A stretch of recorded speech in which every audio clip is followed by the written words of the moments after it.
Retour à une météo plus clémente ce matin 30 septembre à Rabat, où nous avons été contraints de nous poser la veille.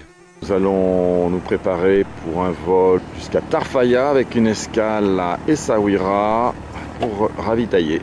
Pendant ce temps, à Casablanca, le reste du rallye se prépare également à s'envoler sur ce parcours qui reflète le plus l'âme du rallye, Tarfaya, l'étape mythique.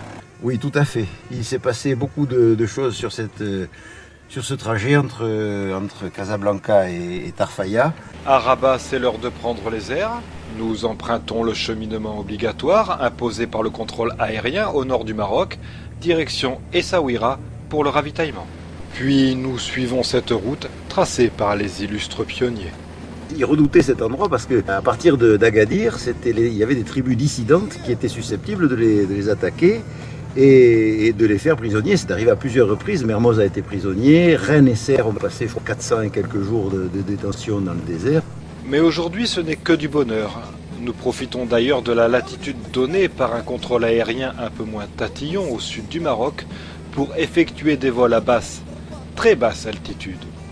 Puis en patrouille. Enfin vient le moment tant rêvé, se poser à Cap Juby.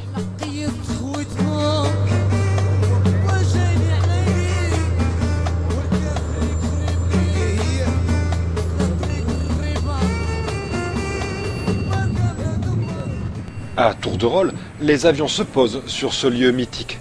C'est une fierté pour tous.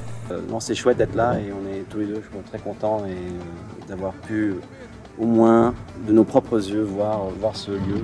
Mais ces moments d'émotion ne doivent pas nous faire oublier la compétition et son épreuve du jour auquel, une fois posée, nous nous attelons à donner le résultat. À moins de 5 minutes de terrain, la fameuse galinette qui n'était pas évidente du tout. Les flèches étaient disposées avec une orientation particulière par rapport à ce qu'on a l'habitude de voir. Pour être ça, donc ça c'est la distance. 2,85. Attends, je vais te dire, il faut que je confirme. Nous en sommes à la flèche 1 à 0,36 degrés, la flèche 2 à 195 degrés. L'angle entre les flèches, ça fera du 21 degrés avec une distance entre le milieu des flèches de 34 mètres. Voilà, alors on sait pas, on verra bien les résultats s'ils seront conformes à nos espérances.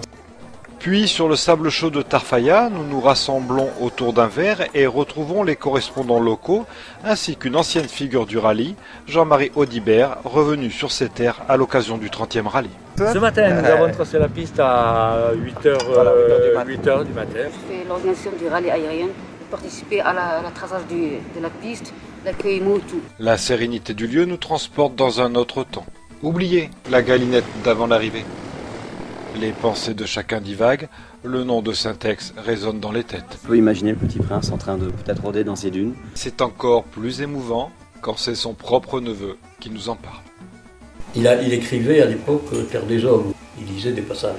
Tout le monde écoutait, moi aussi. Les personnes qui étaient là, la famille, écoutaient dans un silence religieux.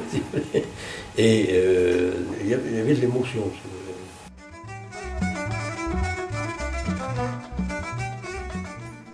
Une autre particularité de Tarfaya, c'est son bivouac sous une énorme tente, pour une nuit finalement assez calme. Mais avant ceci, la soirée débute par la traditionnelle conférence. Ce soir, à Cap Juby, il ne pouvait être question que de Saint-Exupéry. Et c'est Claude qui nous a fait une brillante présentation en présence du maire et du gouverneur de la province de la Aïoun. Octobre 1927, bien sûr, c'est l'arrivée, il y a tout juste donc 85 ans ici à Juby. Ensuite, Madame Zoubir a présenté son festival. Que cette organisation soit tenue aujourd'hui et merci aussi pour tout ce que vous avez fait pour que le festival ait lieu à Tarfaya. Et merci aussi d'assurer la continuité de la réussite de cet événement ici. Le conseil municipal de Tarfaya a pleinement disposé à entrer en partenariat avec tous les organisateurs du festival qui aura lieu le mois de novembre prochain. Soyez assurés que le conseil municipal mettra tout en œuvre pour assurer le succès de cet événement. Et merci.